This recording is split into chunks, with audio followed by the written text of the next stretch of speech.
Eu confesso que eu estou muito impressionado com um pacote de maldades que vem por parte desse governo interino do presidente Michel Temer. Sexta-feira foi editada uma medida provisória que trata de aposentadoria por invalidez e auxílio-doença. Eu liguei agora pela manhã para o senador Paulo Paim, que hoje está em viagem discutindo reforma da Previdência, está no estado de Alagoas, e é o nosso maior especialista sobre o tema. O senador Regufe, o senador Paulo Paim definiu essa medida provisória como a medida provisória da morte. Segundo ele, em todo o período dele de atuação parlamentar, ele não viu uma medida tão cruel como essa. Primeiro que é o seguinte, o auxílio-doença é concedido pelo INSS, pelos peritos, e os peritos concedem o auxílio-doença e fazem revisões. Agora não, eles querem suspender unilateralmente depois de 120 dias, depois de 4 meses. E se o trabalhador continuar doente? Aí ele vai entrar naquela fila para tentar conseguir novamente fazer uma perícia, que a gente sabe que hoje demora às vezes mais de 6 meses, 8 meses. Ele falava que era a medida provisória da morte, porque vai levar muitos trabalhadores doentes de volta ao mercado de trabalho sem condições de trabalho. Ele vai ter dificuldade, porque muitas empresas não vão aceitar, mas as que aceitarem, ele pode ir a óbito, porque... E o senador Paulo Paim citou vários exemplos, ele estará aqui amanhã fazendo um pronunciamento sobre esse tema. Agora, olha que tipo de coisa. Isso tudo é esse pretenso ajuste fiscal por parte deles. Eu falo pretenso porque eles liberam para muitas áreas. Você sabe que a meta desse ano é de 170 bi, jogaram a meta de 194 para o outro ano, 194 bi. Dinheiro para pagar emenda parlamentar tem, dinheiro para fazer negociação com governadores tem, dinheiro para pagar empreiteiras que devem ao governo federal tem. Agora, em cima do trabalhador, é um ajuste violentíssimo. E tem também a aposentadoria por invalidez, né? Que, na verdade, eles querem agora também, na aposentadoria por validez, segundo eles, querem rever uma parte grande dos 3 milhões de benefícios. Eu só quero dizer o seguinte, eles esperam economizar com isso aqui 6 bilhões e 300 milhões. Está claro o que vai acontecer aqui. É colocar na rua esse pessoal que mais precisa. É um trabalhador... É claro que combater fraude nós somos favoráveis. Qualquer tipo de ação para combater fraudes que existam aqui, no auxílio-doença, ou no benefício, aposentadoria por invalidez, tudo bem, mas não é assim que combate fraude. É cortar quando bate 4 meses, não é assim que resolve fraude. Olha a quantidade de injustiça que vai acontecer. Para os trabalhadores, que eu volto a dizer, estarão na sua pior condição, que é quando você abandona o trabalho porque está doente, porque tem um problema sério de saúde. Então, isso é completamente diferente de combater fraude. Então, eu quero aqui primeiro denunciar, dizer que amanhã o senador Paulo Paim vai fazer um pronunciamento mais aprofundado sobre esse tema. Nós, da liderança da minoria, vamos divulgar isso para todos os senadores, mas essa medida provisória, dessa forma, não combate as fraudes e vai trazer muita injustiça justamente para aqueles que estão mais precisando do Estado. A minha discussão sobre a reforma da Previdência, que, inclusive, o presidente interino Michel Temer deu uma entrevista na Folha de São Paulo e disse que, não, essa eu vou mandar só depois do impeachment. Tem um bocado de maldade que eles estão querendo deixar para depois do impeachment. Eles querem aumentar o limite de idade da Previdência para 65 anos, homens e mulheres. Eu já falei aqui, senador Regufe, que vários estados do Nordeste, esse, na verdade, é a taxa de mortalidade. 64, 65, 66 anos. Para os que começam mais cedo, que são os trabalhadores que começam a trabalhar mais cedo, isso praticamente impossibilita uma aposentadoria. Mas a maldade deles não é só essa. E eles estão propondo o fim da vinculação do salário mínimo com o benefício previdenciário. 70% dos aposentados da Previdência recebem um salário mínimo. Eles querem acabar com isso. Querem que agora essas pessoas passem a receber menos que um salário mínimo. Eles querem essa desvinculação. É onde eu digo sempre que o ajuste é feito nos mais pobres, nos trabalhadores. Cadê a conta para o andar de cima? Alguém viu aqui alguma proposta de tributar os mais ricos, as grandes fortunas? Não, nenhuma proposta. Eles querem limitar os gastos com previdência, educação e saúde de acordo com a inflação. Mas e os juros? Nós gastamos mais de 500 bilhões por ano de juros, pagamos ao sistema financeiro. Aqui não, eles querem liberar. Então, é esse tipo de ajuste que a gente está se contrapondo a esse conjunto de maldades contra os mais pobres, como se o problema do desajuste fiscal fosse que 70% dos trabalhadores aposentados ganham um salário mínimo. O nome disso é maldade. E eu quero já entrar no outro ponto que chocou uma parcela importante da sociedade brasileira, que foi a declaração do presidente da CNI, depois do encontro com o presidente interino Michel Temer.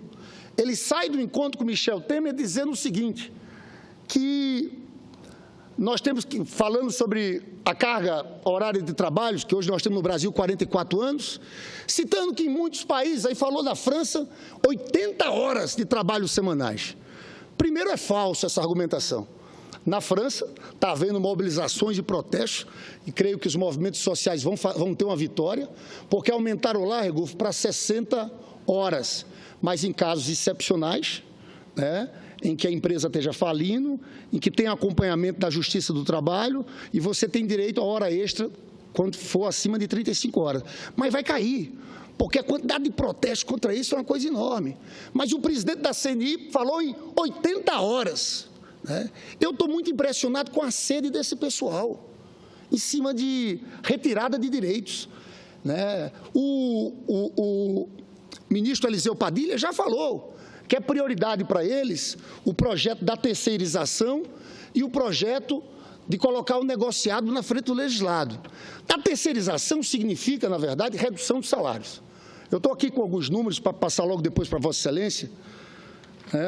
Olha só isso aqui. A remuneração, primeiro, os terceirizados recebem 24,7% a menos do que um trabalhador da mesma categoria. Ele fala que a remuneração média dos profissionais terceirizados foi de R$ 1.776. Os contratados pela CLT, R$ 2.300. Trabalham os terceirizados 3 horas a mais. Tem uma jornada maior. Rotatividade maior. Enquanto a permanência no trabalho é de 5,8 anos para os trabalhadores diretos, os terceirizados são de 2,7 anos. A rotatividade é alta, 64,4% contra 33% dos que são contratados pela CLT. Acidentes do trabalho, nós estamos com o número aqui de 2011. De 79 mortes ocorridas em 2011 de acidentes de trabalho, 61 foram de trabalhadores de empresas terceirizadas. Eles querem aprovar. A nossa sorte, novamente, é que o nosso relator aqui é o senador Paulo Paim. Isso já foi aprovado pela Câmara dos Deputados e é prioridade do governo Michel Temer. O negociado da frente do legislado é rasgar a CLT, passar por cima da CLT. Quem não tem sindicato forte e organizado, vai perder muito.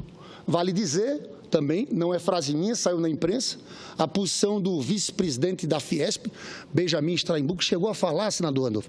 Nós estamos vendo essas pérolas. CNI falando de 80 horas. O vice-presidente da Fiesp, Benjamin Straimbuch, falou em redução do horário de almoço para 15 minutos. Eu escrevi nesse final de semana um artigo com o sociólogo Marcelo Zero. Antes a gente já tinha falado que o governo Temer quer rasgar o legado do Lula, do Ulisses Guimarães e de Getúlio Vargas, está querendo rasgar a CLT. Nesse final de semana, com essa proposta de 80 horas, a gente diz que eles querem voltar, rasgar o legado da princesa Isabel também, porque é uma proposta de escravização dos trabalhadores brasileiros. Eu concedo a parte ao senador Regulfo. Senador Lindbergh, Vossa Excelência sabe que já tive a oportunidade de falar aqui, eu tenho uma convergência com Vossa Excelência no que condiz à sua crítica política monetária e uma divergência no que condiz à política fiscal. Do ponto de vista de política monetária, na minha concepção, nós precisamos reduzir realmente a taxa de juros no Brasil. Nós temos a maior taxa de juros real do mundo. Não tem cabimento que o Brasil tenha a maior taxa de juros real do mundo e o segundo maior spread, que é a diferença entre o que o que o banco empresta para o que o banco capta de recursos. O segundo maior spread do mundo também, só atrás de Madagascar. Então, eu considero que é importante reduzir a taxa de juros. Quando se reduz a taxa de juros, você incentiva as pessoas a empreender, a gerar emprego, a gerar renda. Se a taxa de juros está alta, a pessoa chega, deixa o dinheiro no banco e aquele dinheiro aplicado rende X. Se a taxa de juros cai, incentiva para aquela pessoa que tem o dinheiro no banco, retire o seu dinheiro do banco e abre um empreendimento, abre um negócio, gera emprego, gera renda, ajuda a movimentar a economia. Então, é importante para o país que a taxa de juros caia. O problema é que a taxa de juros não pode cair por decreto. Ela precisa, para reduzir, se ela cair por decreto, ela tem um impacto na inflação. E a inflação, no ponto futuro, aumenta os preços, é o pior dos impostos, principalmente para as pessoas mais humildes. Então, é preciso, para reduzir a taxa de juros de forma sustentável, é importante que se reduza também os gastos públicos. Reduzindo os gastos públicos, nós conseguimos reduzir a taxa de juros de forma sustentável para que tenha todo esse círculo virtuoso que eu acabei de descrever aqui. Claro que Vossa Excelência, que eu já conheço, vai dizer que nós não temos inflação de demanda, que a inflação brasileira não é de demanda. Agora, no primeiro governo da presidente Dilma, ela reduziu a taxa de juros por decreto, e nós tivemos uma inflação, nós tivemos um impacto inflacionário que o Brasil inteiro acompanhou, completando no ano passado 10,67 no IPCA, ou seja, mais do que o dobro da meta prevista pelo governo. Então, do ponto de vista de política monetária, eu considero que nós precisamos sim reduzir a taxa de juros. É difícil você ter uma capacidade de investimento de um país com a taxa de juros que o Brasil tem. Então, nós precisamos sim reduzir a taxa de juros, agora de forma sustentável. Do ponto de vista de política fiscal, na minha concepção, aí eu tenho uma divergência com Vossa Excelência de forma respeitosa. Claro, mano. Na minha concepção, um governo não pode gastar mais do que arrecada. Quando um governo gasta mais, isso para mim é princípio, quando um governo gasta mais do que arrecada, alguém vai ter que pagar isso no ponto futuro. E quem é que paga isso no ponto futuro? É o contribuinte com aumento de impostos. E é esse contribuinte que eu represento no meu mandato. Então, é pensando nesse contribuinte que eu penso. Claro que ninguém gosta, é muito mais fácil você gastar do que você cortar. É muito mais fácil. Agora, do mesmo jeito que na casa de qualquer um, a pessoa tem que estimar as suas despesas dentro do que a pessoa tem de receita, um governo também tem que agir assim. Um governo sério tem que gastar e colocar as suas despesas dentro do que ele tem de receita.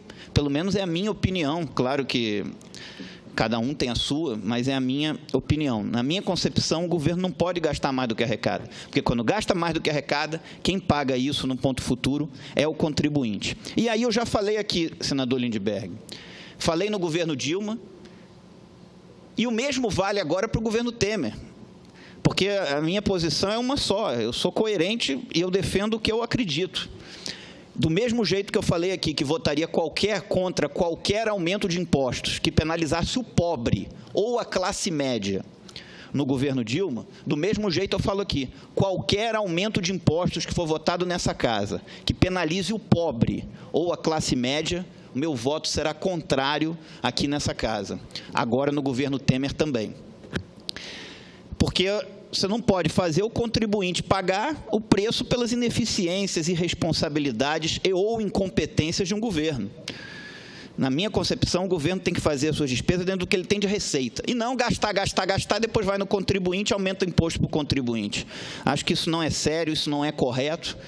E o meu mandato aqui representa esse contribuinte, é a quem o meu mandato serve. Com relação... Desculpa me estender. Não, de jeito nenhum. Com relação ao ponto que Vossa Excelência coloca, da possível desvinculação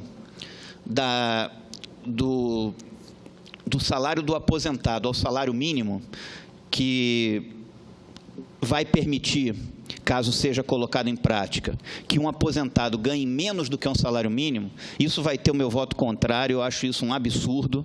Acho que isso não colabora para o país que a gente quer, que deve ser um país menos desigual, com um Estado mais eficiente, mas que tenha um mínimo de justiça social. Isso não colabora para que a gente tenha um país com justiça social. Então, meu voto aqui vai ser contrário. Eu acho que não é aí que você tem que fazer o ajuste. Na minha concepção, o governo deveria fazer o ajuste reduzindo a sua máquina, que, infelizmente, no Brasil, ela é extremamente gorda e extremamente pesada e tem uma série de pontos que nós podemos reduzi-la para o bem da eficiência de gestão e para que o governo possa contemplar o seu papel, que não pode ser... O governo hoje gasta muito com as atividades meio do Estado e pouco com as atividades fim. Então, o governo precisa gastar menos com a sua máquina para poder gastar mais com educação, saúde e segurança e devolver bons serviços públicos nessas 3 áreas,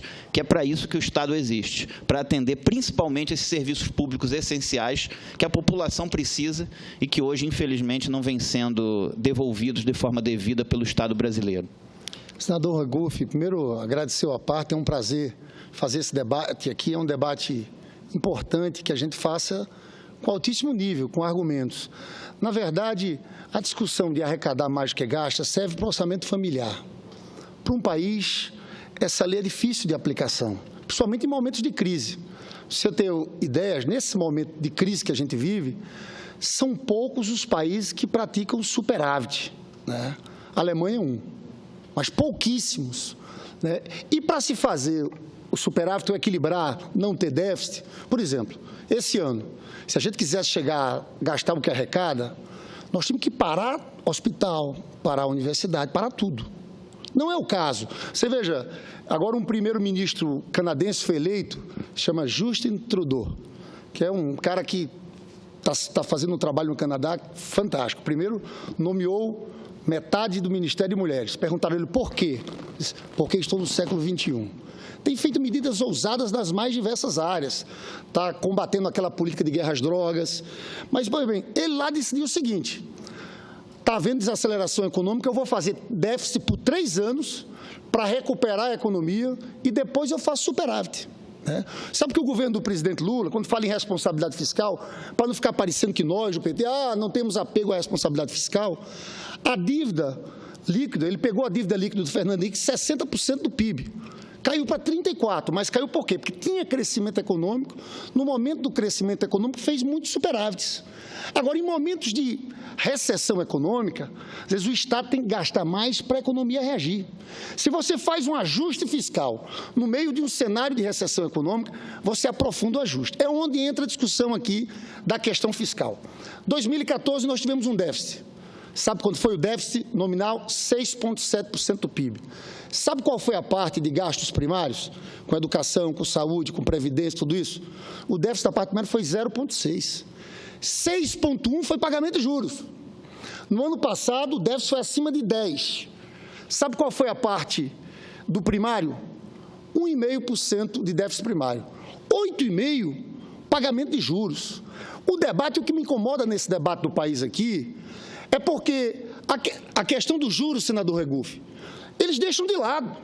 Então, ele está propondo agora a limitação aos gastos primários de acordo com a inflação. Eu já falei para Vossa Excelência que isso vai destruir a saúde pública brasileira, a educação pública brasileira. Por quê? Se esse projeto existisse há 10 anos, 2006 a 2015, o orçamento da educação, que foi de 102 bi, seria 65. O da educação, que foi 103 bi, seria 31. Então, nós vamos ter, para o futuro, uma perda de recursos para a educação e para a saúde gigantesca. Outra coisa, por que colocar isso na Constituição? Não existe país no mundo limitação de gastos primários de acordo com a Constituição, na Constituição. Outra coisa, a população vai crescer. Então, ele está desvinculando da receita para vincular a inflação. Aí eu pergunto, os juros eles deixam livres. Eles deixam livres. Então, o que vai acontecer a médio prazo é o seguinte: primeiro vai sobrar dinheiro para pagar juros, superávit primário, e depois se aperta todas as receitas e se divide no que sobrar. Essa preocupação que eu tenho, mas eu escuto Vossa Excelência novamente, que eu ainda vou entrar na questão dos juros com a inflação, tá? Depois. Senador Lindbergh, eu eu já falei aqui, Vossa Excelência sabe, eu, por exemplo, votei favorável ao aumento da contribuição social sobre o lucro líquido dos bancos. Eu sei disso. Para que os bancos paguem mais impostos. Na minha concepção, nós precisamos aumentar a tributação nos bancos e diminuir no assalariado, não basta aumentar nos bancos. Então, votei aqui favorável ao aumento da contribuição social sobre o lucro líquido dos bancos. Com relação a juros, cada 1% a menos na taxa de juros, o governo economiza nos juros da dívida pública 17 bilhões de reais por ano. Verdade. É uma economia de 17 bi por ano, com os juros que a gente tem hoje. Então, se o governo quiser fazer economia, é por aí que o governo deve fazer, reduzindo a taxa de juros, cada 1% a menos são 17 bi que o governo economiza. Agora, para reduzir as taxas de juros, aí eu tenho que insistir, nós precisamos também reduzir os gastos públicos, para que possamos fazer uma redução da taxa de juros de forma sustentável e não dar um impacto na inflação que vai prejudicar o mais humilde. Porque quando a inflação vem, prejudica aquele mais humilde, que esse não tem como proteger o seu salário, proteger os seus recursos. Então, assim, do ponto de vista de política monetária, eu tenho plena convergência com Vossa Excelência. Agora, Vossa Excelência tem razão nessa questão fiscal. Eu queria até falar sobre o governo Temer. Por exemplo, ele fez a negociação com governadores. Foi de 50 bi. Está fazendo várias outras negociações aí para manter esse presidencialismo de coalizão. Agora, eu não concordo, Regufe, é você querer fazer o ajuste fiscal diminuindo o recurso da educação, diminuindo o recurso da saúde, penalizando o mais pobre, o aposentado que paga o salário mínimo.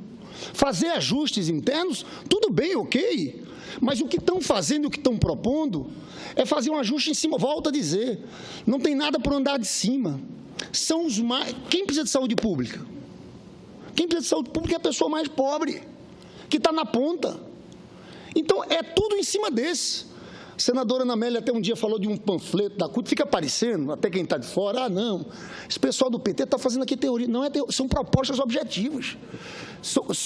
Né, senadora Ana Amélia? São propostas, e eu tenho, a senadora Ana Amélia, eu tenho certeza uma coisa, que é a prática dela aqui, que nós temos posições diferentes, mas essa aí nunca vai votar contra trabalhador, contra direitos conquistados, eu tenho a certeza.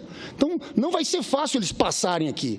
Mas o que eu estou querendo resumir aqui, para devolver novamente a Vossa Excelência, é que é um pacote em cima do mais pobre. Eu acho um absurdo ser Senado aprovar essa PEC que limita gastos de acordo com a inflação, desvinculando o que está garantido nas receitas constitucionais, porque hoje a Constituição garante o seguinte: 18% da União tem que ser investido em educação, 25% do Estado, 25% da saúde. Está lá o nosso amigo senador Cristóvão Buarque. Eu tenho discutido tanto esse tema aqui já, e temos sempre participado de um belo debate aqui com o senador Cristóvão também, que ele sabe disso. Nós temos um grande respeito por suas posições, pela sua história, mas era isso, senador. Em relação aos juros, eu sei que não dá para baixar por decreto. Agora, veja bem, não é correto a gente afirmar que essa inflação que nós tivemos foi porque houve a diminuição da taxa de juros em 2012. A diminuição da taxa de juros em 2012, nós chegamos a um limite de juros reais de 2%. Eu acho que isso foi um feito do governo da presidenta Dilma, que, infelizmente, naquele momento, a inflação não superou o teto. Nós tivemos inflação de 10% agora, em janeiro, fevereiro de 2015, 10%, mas o que é que foi? Foi o choque de tarifas. Aí são minhas posições diferentes, que o senador Cristóvão conhece, das posições dos economistas liberais. Tanto na Argentina do Macri teve choque de tarifas, quanto o Levy, que é um liberal típico. Você pode até discordar do que a Dilma fez, segurar preço de energia elétrica, segurar preço de gasolina. Mas o que fez um liberal típico quando assumiu o Ministério da Fazenda, soltou de uma vez. A minha opinião, aquele processo podia ter sido gradual, não teria trazido desgaste político à presidenta Dilma. E o que é que o Banco Central aproveitou? Para aumentar a taxa de juros. Eu encerro, para passar para Vossa Excelência, dizendo que, na minha convicção, o debate sobre juros no país não obedece critérios técnicos de combate à inflação. Porque todo mundo, os juros hoje são juros negativos. Banco Central Europeu, juros negativos. O FED, taxa de juros 0,5% com inflação, juros negativos. Japão, também. Por que essa nossa aqui desse jeito? Se a nossa dívida em comparação internacional também não é das maiores. Eu sei que está subindo, nós estamos numa trajetória ruim. Na minha avaliação, existe um outro problema. Aqui é o único país do mundo em que a gente tem títulos da dívida pública vinculados à taxa Selic. A taxa Selic era para controlar a inflação, principalmente a inflação de demanda, porque preços administrados ela não consegue controlar. Então, para mim, tem um problema. Tem muita gente que ganha dinheiro nesses títulos da dívida pública, não estou falando de pouca coisa, estou falando de 500 bi mais ou menos por ano, que se incomoda quando essa taxa Selic baixa. E há um grande consórcio político envolvendo o sistema financeiro, os maiores empresários do país, que é das 250 maiores empresas. Teve uma matéria no jornal Valor Econômico, já faz algum tempo, senador, que as 250 maiores empresas do país hoje têm também o seu departamento de planejamento financeiro e você fica ali, ó, ou investe na produção ou investe em título da dívida pública. Então, para mim, existe um grande consórcio nacional, um bloco de poder fortíssimo, com influência nos meios digitais e tudo mais, em relação a essa coisa da taxa de juros. Então, na minha avaliação, isso causa uma disfuncionalidade do sistema, uma distorção gigantesca. O Bernie Sanders foi candidato nos Estados Unidos combatendo Wall Street. Eu diria que o nosso Wall Street do Bernie Sanders significaria a gente discutir a fundo o que significa o rentismo e essas políticas do Banco Central. Senador Lindbergh, na minha concepção, nós temos que separar duas coisas aí. Primeiro, a proposta que limita os gastos públicos. Essa eu sou favorável, porque, conforme falei aqui, Vossa Excelência sabe, na minha concepção, o governo não pode gastar mais do que arrecada. A gente precisa ter responsabilidade fiscal. Isso é algo positivo, isso não é algo negativo. Às vezes, a responsabilidade fiscal é colocada como se fosse algo negativo. Não, é o cumprimento rigoroso da responsabilidade fiscal, da lei de responsabilidade fiscal, é que vai fazer sobrar dinheiro para a educação, para a saúde, para que o governo possa investir mais nessas áreas. Aí eu tenho uma divergência de Vossa Excelência. Agora, no que condiz a desvinculação de receitas, aí nós pensamos igual. Eu votei, ou pelo menos eu sou coerente com o que sempre tive. Eu era contra a desvinculação de receitas no governo Dilma e continuo sendo contra no governo Temer. Eu era deputado federal, votei contra a DRU, a desvinculação de receitas da União. Por quê? Porque eu acho que o governo tem que gastar mais nas áreas fim do Estado e menos nas áreas meio do Estado. Tem que gastar mais em educação, mais em saúde, mais em segurança. Se fosse para o governo gastar mais em educação e saúde, a Constituição Federal fala num percentual mínimo de gastos nas áreas de educação e de saúde. Se para o governo gastar mais nas áreas de educação e saúde, não precisa desvincular as receitas. É só o governo gastar mais. Agora, por que a desvinculação de receitas? É para o governo gastar menos nessas áreas, porque aí ele dribla esse percentual mínimo e aí ele passa a gastar menos nessas áreas. Por isso eu sou contra a desvinculação de receitas. Eu quero é que o governo gaste menos com a sua máquina e mais com educação, com saúde. Precisa ter um limite global para os gastos públicos, para que o governo não seja responsável e gaste e depois queira ir em cima do contribuinte com aumento de impostos. Como também... Então, precisa ter um limite global para os gastos públicos. Agora, dentro do orçamento, o governo, dentro do que ele tem para gastar, ele tem que gastar menos com as atividades meio do Estado, menos com a sua máquina e gastar mais com educação, com saúde, com segurança. Mas eu concordo plenamente, senador Igor. Veja só, hoje, o que acontece? Porque essa PEC limita os gastos com a inflação, dentro dela está a desvinculação de receitas para educação e saúde. Porque ela só pode ser limitada pela inflação se você desvincular. Porque hoje não é. Hoje o limite é a receita. E quando há crescimento econômico, a receita cresce muito mais do que a inflação. Por isso é que precisa separar uma coisa, outra coisa. Mas aí eu concordo com Vossa Excelência. Porque se você, na verdade, desvincula, se você tira a desvinculação, na verdade o limite não vai ser a inflação. Você mantém a coisa da receita. Hoje é uma coisa só. Só quero que Vossa Excelência entenda, hoje está tudo junto. Só tem uma forma de você limitar com a inflação, você desvincular. Eu acho, sinceramente, que educação e saúde, a gente tem que ter esse compromisso aqui, né? Porque a população está crescendo. Alguém acha que a saúde pública no Brasil é boa? Não é boa. É um sofrimento, filas enormes para cirurgias. Então, eles querem reduzir o percentual da receita. Então, isso é muito grave, por isso que é importante a gente debater.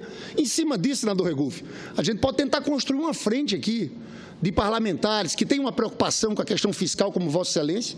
Hoje, inclusive, eu vi um economista liberal, a Luiz Oliveira, lá no jornal Valor Econômico, que defende todas as posições, defende a reforma da Previdência, defende tudo isso, mas está preocupado com isso, com o impacto disso na educação e na saúde. Ou seja, gente com uma posição oposta à minha, digamos, nesse debate econômico. Eu defendo políticas anticíclicas, reivindico muito posições keynesianas, mas eu tenho visto também gente com posições liberais, firmes, mas que, nesse caso, é só fazer conta, fica preocupado com o impacto na educação e na saúde. Mas eu agradeço Vossa Excelência, fizemos um bom debate, esse é o debate que deve existir agora. Quero chamar a atenção de Vossa Excelência. Afastaram a presidenta Dilma, alegando falta de responsabilidade fiscal por parte dela. A Dilma fez um déficit de 5 bi em 4 meses, janeiro, fevereiro, março e abril. Eles botaram 165 bi para depois, para os 8 meses depois.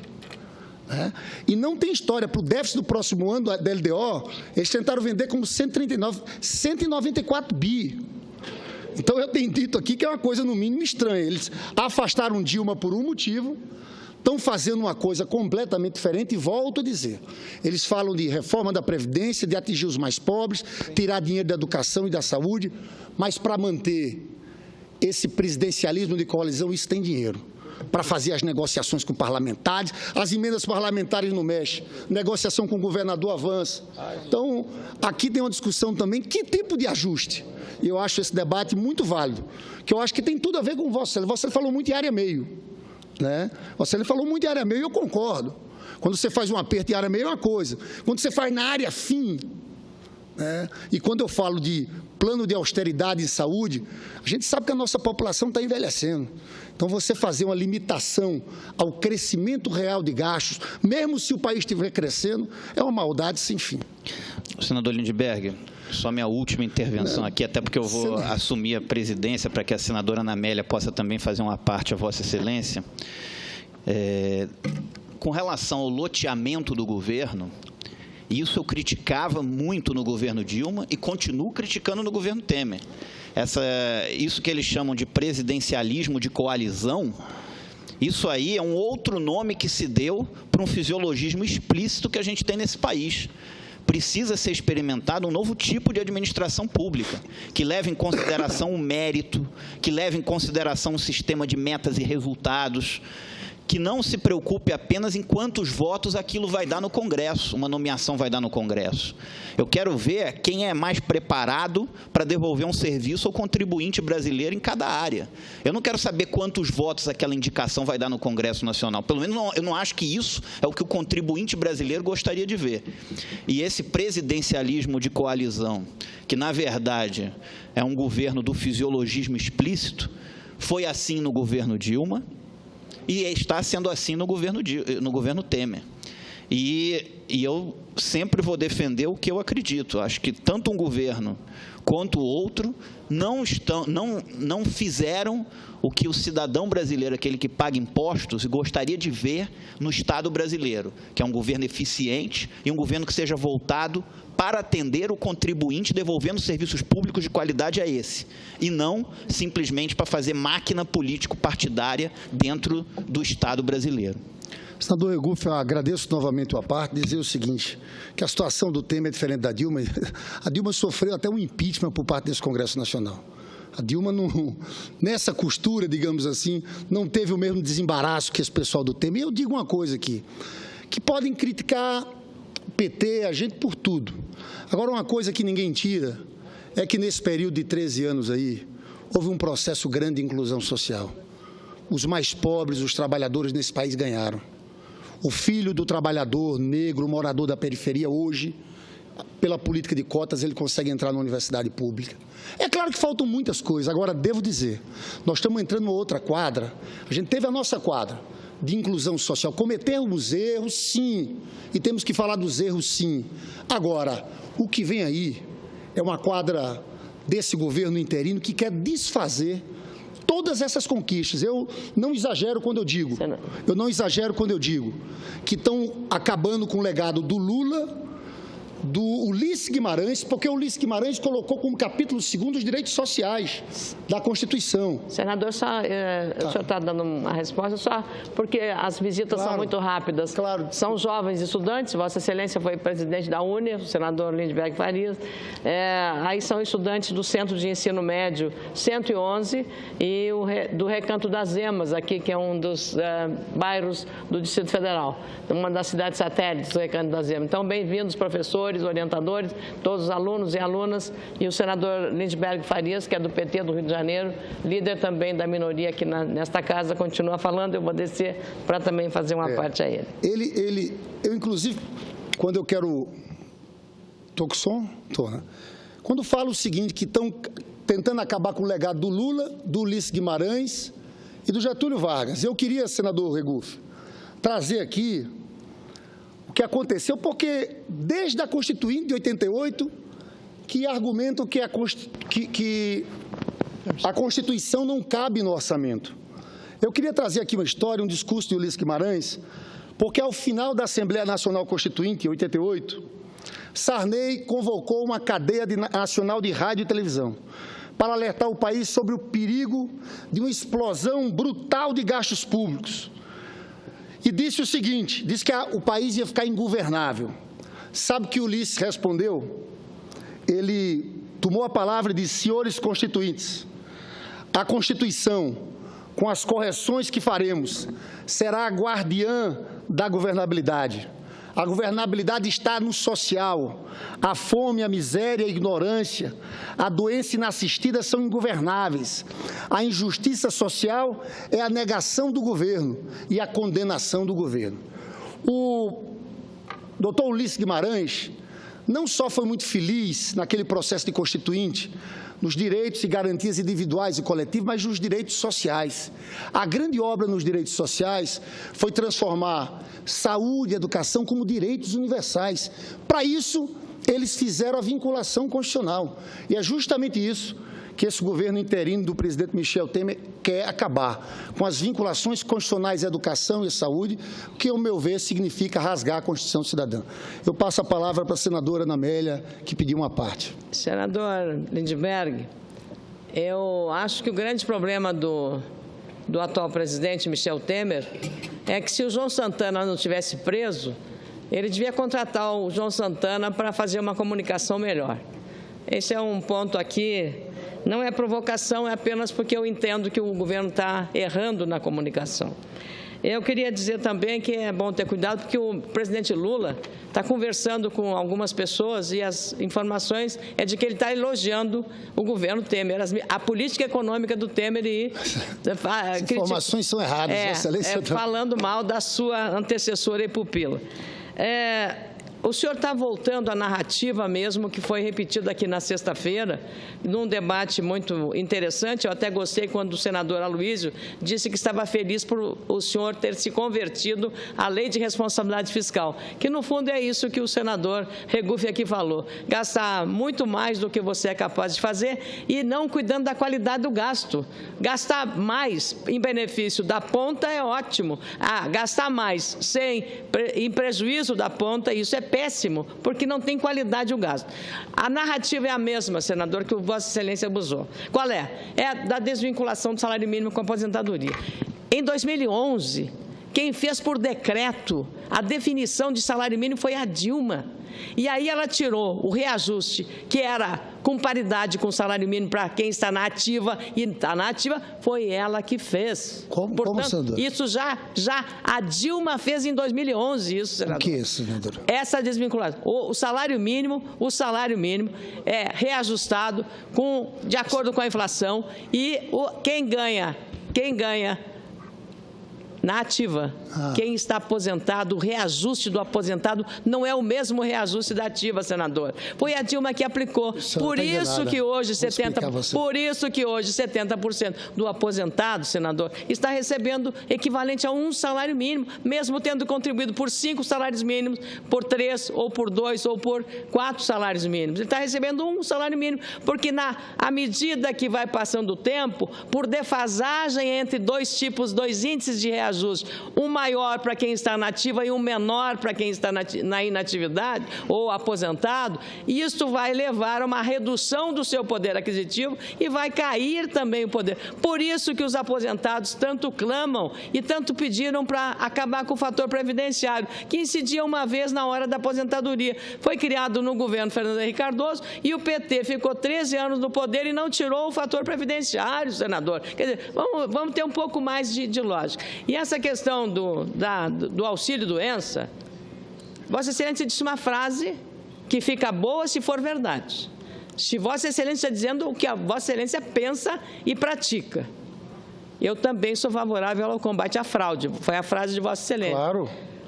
Por que que o Temer botou 12%, 12,5% de aumento do Bolsa Família, que é a menina dos olhos do governo do presidente do Lula? Por quê? Combatendo as fraudes. Tinha políticos, tinha empresários recebendo Bolsa Família. Deu tempo, né, dessa rapidez de fazer. Mas a fraude que havia nisso, como há na distribuição de terras para pessoas que não têm nada a ver com isso, mas estão recebendo milhares de hectares de terra, tudo por falta de controle do gasto, da qualidade do serviço. E há muita gente, senador Lindbergh, recebendo sem necessidade o auxílio-doença. Prejudica quem está precisando do auxílio-doença e não tem, pela limitação. Esse é o problema, é enxergar a realidade de uma gestão perdulária. E aí a gente vê, agora há pouco uma senadora saiu da tribuna dizendo, vem a CID, quer aumentar imposto. A Dilma veio na Câmara dos Deputados, Vossa Excelência estava lá, eu estava lá, nós estávamos lá. Eu não vaiei a Dilma. Não vaiei, não. Acho que é uma deselegância vaiar a presidente aqui dentro do Congresso Nacional. Mas ela foi lá na Câmara, trazendo a mensagem presidencial da proposta do plano plurianual, veio trazer ela, pessoalmente, para tentar ter uma nova convivência, uma nova relação com o Congresso. E o que ela propôs? A volta da CPMF. A volta da CPMF. Convenhamos, a gente tem que ter clareza e honestidade na pregação, senador. Honestidade na pregação. Vossa Excelência não é desonesto. Eu tenho um grande respeito por Vossa Excelência. Mas eu estou convencida de que esta repetição vai tirar direito, vai fazer isso, é a tentativa de dar um carimbo do que está pretendendo. Eu não acredito. Vossa Excelência, inclusive, na sexta-feira, disse, senadora, o senhor pegou lá a Constituição, não, salário mínimo, 13º, 40% da demissão sem justa causa, não é cláusula pétrea. Senador, cláusula pétrea, para mim, é o convencimento de um direito sagrado, que não precisa estar na Constituição para a gente respeitar o resto da vida por toda a eternidade.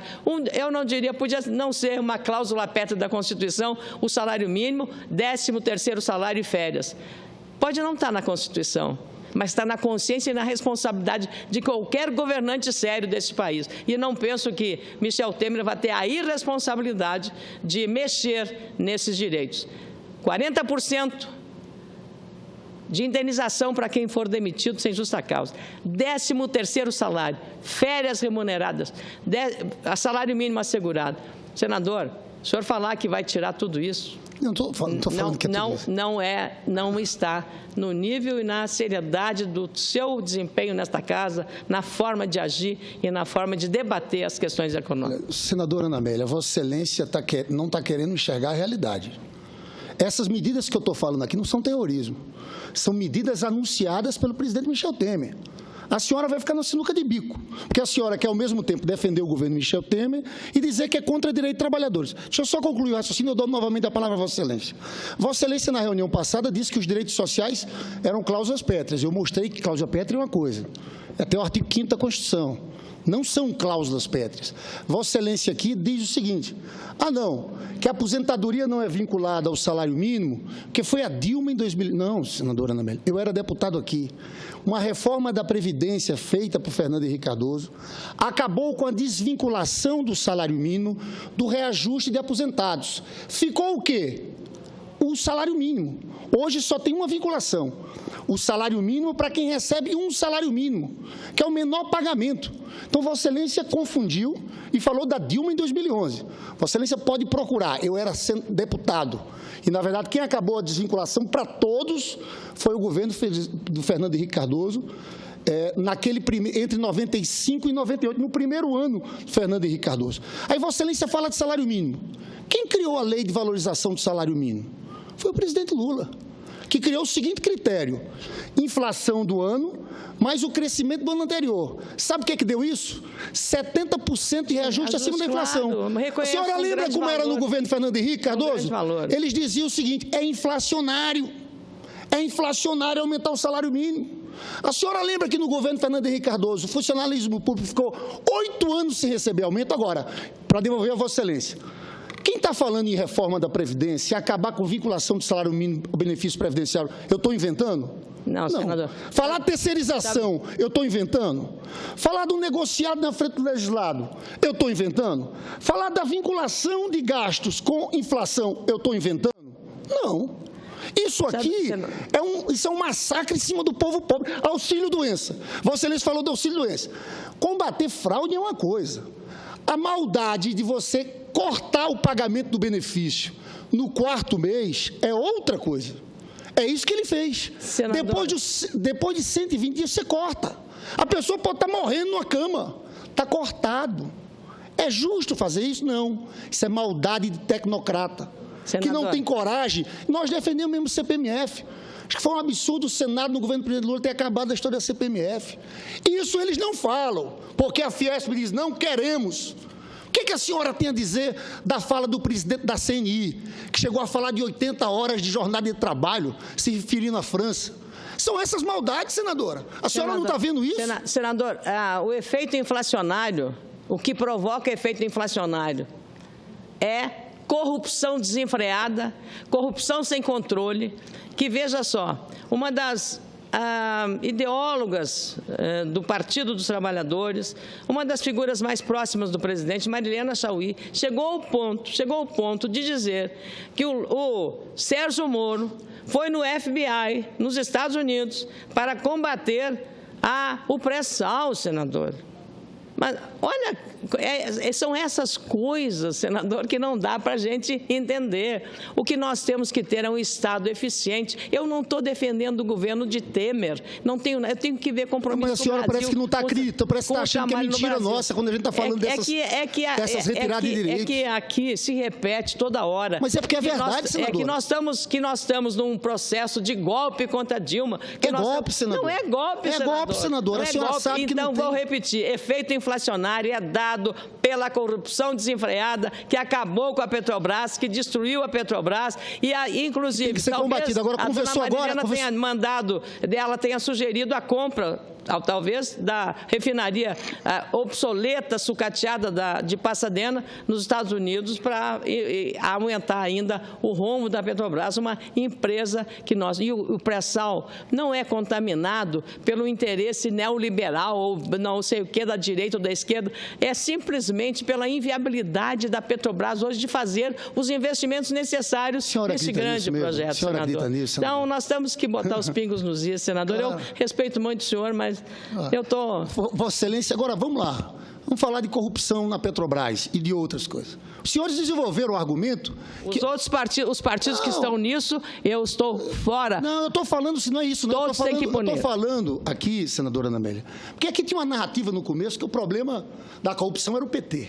Essa narrativa se desfez depois do que apareceu para tudo que é lado aqui. E na Petrobras, a gente viu o Severo falando, sabe de quê? Da cifra de 100 milhões de dólares de pagamento a tucanos. Esse caso, sim, o maior caso de corrupção na história, numa refinaria argentina. Tem que pagar, tem que ser punido exemplarmente. Claro. Não vou passar a mão no erro. Não, mas fale de Fernando Henrique também. Eu queria que a senhora falasse, porque o Severo falou do filho de Fernando Henrique Cardoso. Mas nós já falamos aqui. Eu só queria falar. A senhora falou, agora é minha vez de falar. O Paulo Francis, porque a coisa era, a narrativa é o PT. O Paulo Francis morreu denunciando o que existia da Petrobras naquela época. Injustamente. Exatamente. Corrupção naquela época. Agora aparece Severo falando do filho Fernando Henrique. E aí? Cadê a narrativa?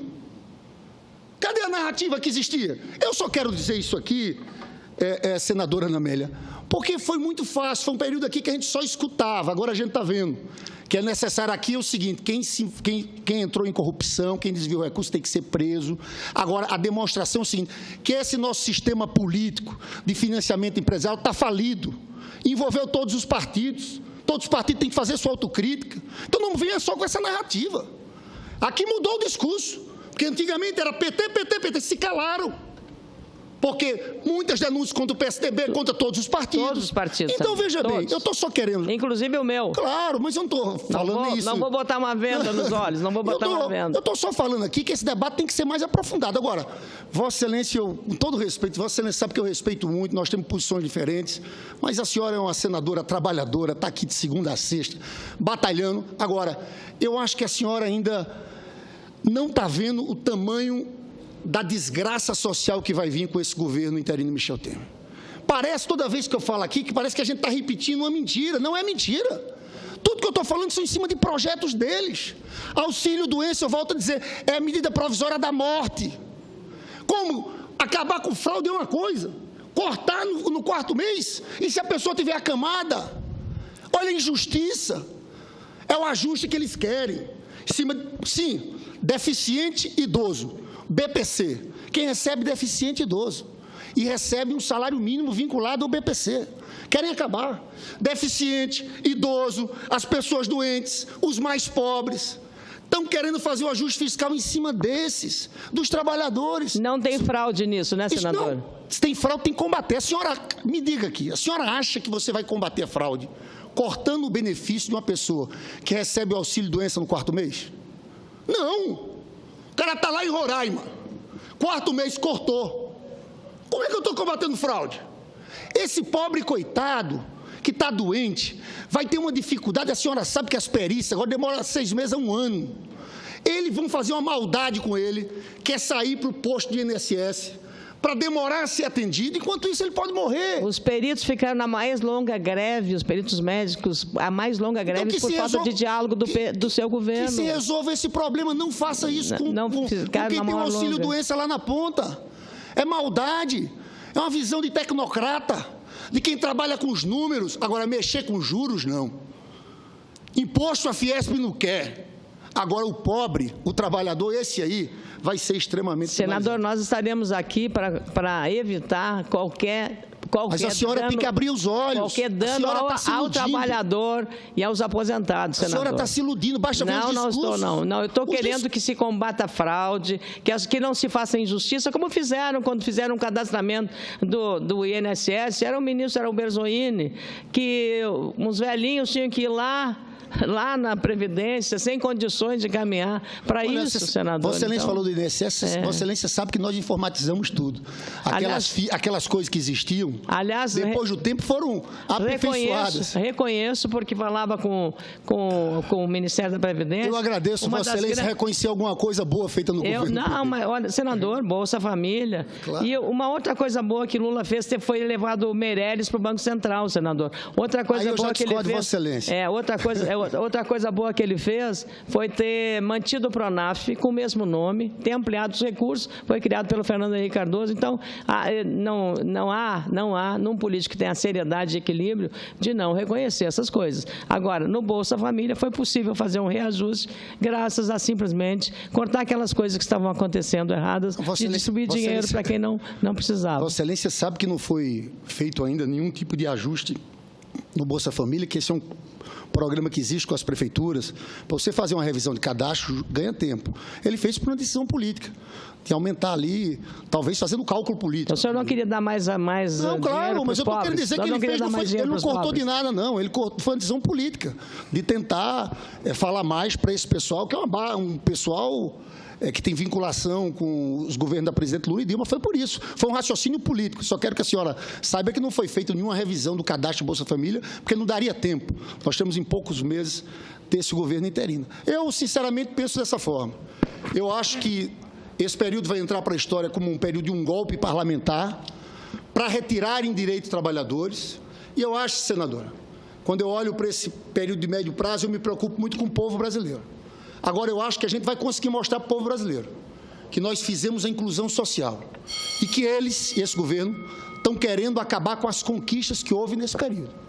Senhores, esse programa do governo Michel Temer, sinceramente, para mim, dessa forma que estão fazendo, vai ter um levante do povo brasileiro e do jeito que vai, acho que nós vamos, em 2018, ter uma candidatura fortíssima, que é a candidatura de Luiz Inácio Lula da Silva.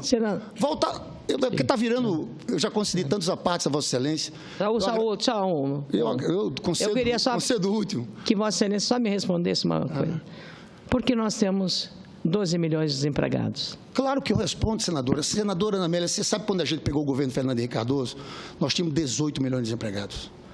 E qual foi o governo que mais fez pela formalização da mão de obra, formalização do trabalho? Fomos nós. Sabe quantos empregos foram criados nesse país? 24 milhões de empregos com carteira assinada. Esse foi o grande salto. Deixa eu te contar, qual é a lembrança que os partidos que compõem esse governo aí, PSDB, DEM, PP, qualquer um desses, de ligação do povo com a sua história, do emprego, melhoria salarial? Nada. Nós tivemos. Claro que nós enfrentamos uma crise maior agora a partir de 2015.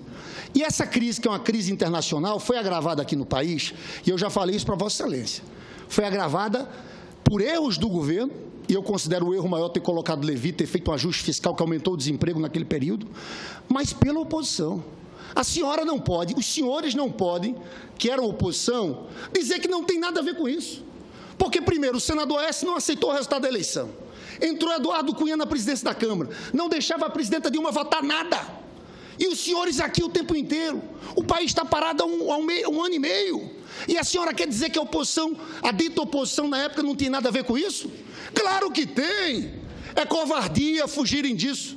O país ficou parado por um impasse político, por briga aqui de A contra B, sem pensar no povo brasileiro.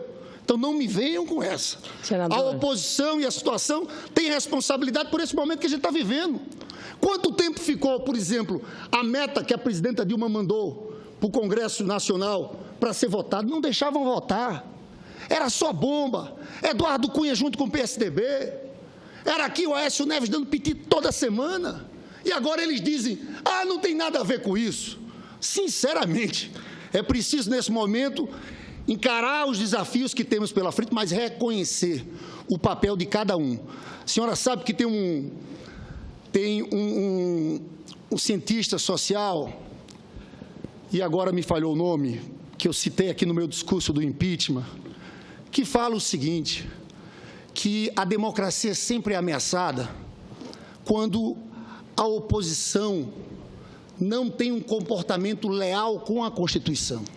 Foi o que houve nesse período. Senador, os senhores fizeram de tudo para afastar a presidenta Dilma. Não me chame de oposicionista. Eu sou uma senadora independente. Eu não sou oposicionista. A senhora era oposicionista a Dilma e agora é governista em relação a Dilma. Não, senhor. Não, senhor. Não sou em relação a Dilma? Não, se eu fosse governista... Mas oposicionista do que a senhora aqui, difícil, viu, senador? Se eu fosse governista, eu teria indicado ministros, não é dirigentes. Seu. Não tenho nada. Não, eu sei disso. Apoiei muitas medidas da Dilma aqui. Fui relatora de uma... Não, senadora, Vossa Excelência fez um trabalho de oposição muito competente. Eu respeito a Vossa Excelência. Não é feio ser de oposição. Minha oposição é uma oposição por convicções. Por convicções, não é oposição. Mas eu sei disso, eu não estou acusando disso, senador. Não estou acusando disso. Foi um debate com o maior respeito. Vossa Excelência fez um trabalho de oposição muito competente. Lindbergh, só um minutinho. O senador Teomário quer falar. Eu mesmo fiz vários apartes a Vossa Excelência, a senadora Ana Amélia também. O senador Teomário está ali já aguardando há um bom tempo. E ele deve ter audiência. Eu vou sair, vou agradecer ao senador. Agradeço ao senador e vou até sair do plenário. Agradeço, senador. O senador Teomário está ali corretamente agoniado para falar, inquieto, porque já está esperando há muito tempo. Como nós temos muita coisa, tem muitos assuntos para criticar, tanto o governo Dilma como agora o governo Temer, então isso aqui vai ser um debate sem fim. Aí eu peço a Vossa Excelência, eu vou dar alguns minutos para Vossa Excelência poder encerrar. Eu estava no rumo do meu discurso, eu não podia ficar negando, entendeu, senador Regufe? Não, e eu mesmo pedi vários apartes, falei também, claro, não, mas agora eu vou lhe dar alguns minutos para que o senador Teomário possa também fazer uso da palavra. Eu volto a dizer, eu acho que todos os senadores têm que pegar as propostas apresentadas pelo governo Michel Temer e ler as propostas, estudar isso aqui. Isso aqui não é, não é invenção nossa, terrorismo para assustar os trabalhadores. Não, é um programa articulado. É o maior plano de retirada de direitos de trabalhadores da história do país. Agora, eu queria, para encerrar, senador Regufe, ler aqui, como fez a senadora Gleisi Hoffmann, que fez um pronunciamento muito importante sobre o tema, a posição do procurador do Ministério Público sobre a acusação de que a presidenta Dilma e outros gestores fizeram operação de crédito no caso das chamadas pedaladas fiscais. Eu quero aqui ler rapidamente, resumidamente, mas é uma decisão muito importante porque, como bem falei numa parte a senadora Gleisi, o Ministério Público tem exclusividade na atribuição de propor ação penal. É ele que diz se há crime ou não há crime. Aqui a gente teve um debate muito grande na comissão do impeachment, falando das chamadas pedaladas fiscais, que no caso é o Plano Safra. Já ficou claro na perícia que não há autoria por parte da Presidenta da República. O Plano Safra existe desde 1992, um plano que é gerido por 4 ministérios, pelo Conselho Monetário Nacional, tem um pagamento automático feito pelo Banco do Brasil. Então, não tem que se falar de crime de responsabilidade, porque não há autoria. Não há crime sem autoria. Pois bem, mas agora vem a decisão do procurador sobre esse caso. Não, sobre o caso do BNDES, que, na verdade, é um caso idêntico do Plano Safra. Trata-se de subvenção econômica. O que diz o procurador, doutor Ivan Cláudio Max? Diz o seguinte, vou ler parte da sua decisão. Ele diz o seguinte, inicialmente cabe esclarecer que o conceito legal não pode ser ampliado, vou pegar mais à frente. No caso da equalização de taxas devidas ao BNDES, referentes ao PSI, não há que se falar em operação de crédito, já que o Tesouro deve aos bancos a diferença da taxa e não ao mutuário. A Lei 12.096 de 2009 autorizou a União a conceder subvenção econômica ao BNDES sobre a modalidade de equalização de taxa de juros, cabendo ao Conselho Monetário Nacional definir os grupos beneficiários e as condições necessárias à contratação. O BNDES, por meio do PSI, oferece financiamentos a taxas inferiores às praticadas no mercado. Essa diferença de taxas deve ser custeada pelo Tesouro, por meio de repasses ao BNDES, de modo que a taxa de equalização devida pela União é justamente a diferença entre taxa de juros cobrada no mercado financeiro e a taxa efetivamente paga pelo tomador de crédito. No caso, há um simples inadimplemento contratual, quando o pagamento não ocorre na data devida, não se tratando de operação de crédito. Olha, senador Teomário, isso aqui era o tema do debate nosso. Há um simples inadimplemento contratual, quando o pagamento não ocorre na data devida, não se tratando de operação de crédito. Entender de modo diverso transformaria qualquer relação obrigacional da União em operação de crédito, dependente de autorização legal, de modo que o sistema resultaria engessado. E essa, obviamente, não era a intenção da Lei de Responsabilidade Fiscal. Simplesmente aqui, volto a dizer, a senadora Gleisi apresentou um requerimento para que haja outra reunião da comissão do impeachment para escutar essa posição do procurador. Não há crime de responsabilidade contra a presidenta, feita pela presidenta Dilma. Estão querendo afastar a presidente por vários outros motivos, por questões políticas, porque tem um bocado de parlamentar aqui com medo da investigação da Lava Jato, mas não porque ela cometeu crime. Está provado. Não existe crime de responsabilidade por parte da presidenta. Volto a dizer, pedaladas. A perícia diz, não tem autoria dela. Crime, você tem que ter autoria. Você não pode condenar ninguém sem autoria. Já no caso dos 3 decretos, olha, presidente Regufe, passou por vários órgãos técnicos e de assessorias. Todos os órgãos diziam, a meta, os decretos são compatíveis com a meta fiscal. A presidente assina depois de passar por mais de 20 órgãos técnicos. Para ter crime, tem que ter intenção de cometer o crime, tem que ter dolo. Não houve dolo. Então, infelizmente, o que está se armando aqui no Senado Federal é um circo, porque estão querendo tirar uma presidente da República no momento em que esse Congresso não tem condições políticas. Está aí o presidente da Câmara, Eduardo Cunha, está aqui a situação dos parlamentares. Então, afastar uma presidenta da República sem crime de responsabilidade, eu chamo a atenção aos senadores. Os senhores, o que vão votar aqui, os senhores estão escrevendo uma página importante da história do país. Não se enganem. Se esse golpe for aprovado, nós temos esperanças de derrotar esse processo na votação do final de agosto. Mas se os senhores votarem pelo afastamento da presidenta Dilma, não se enganem. Isso entrará para a história como um golpe parlamentar. E os senadores que votarem a favor disso vão entrar para a história como golpistas. Eu encerro meu pronunciamento, senhor presidente. Só preocupado com a aprovação pela Câmara dos Deputados de um projeto em que transfere, no período das Olimpíadas, na verdade fica até 31 de dezembro, qualquer ato praticado por agentes das Forças Armadas em que aconteça a morte de alguma pessoa, alguma violência contra a pessoa, na verdade, eles estão querendo transferir para a Justiça Militar o julgamento do militar envolvido em algum tipo de incidente nesse período. Eu acho que isso aqui é um grave equívoco. Já as entidades de direitos humanos já estão se levantando. Nós vamos ter um período, eu sei que é um período tenso no Rio de Janeiro, mas tenho certeza que as Olimpíadas vão ser feitas na maior segurança possível. Agora, não há necessidade. Nós tivemos Copa do Mundo, nós tivemos os Jogos Pan-Americanos, nós tivemos a Eco 92 e não houve mudança. Se alguém cometesse algum crime, responderia na justiça comum. Eu acho isso aí extremamente perigoso. É quase uma licença para matar nesse período. Só para concluir, mobilizações populares. Então, quero chamar a atenção, eu sei que esse projeto está vindo aqui para ser votado com velocidade.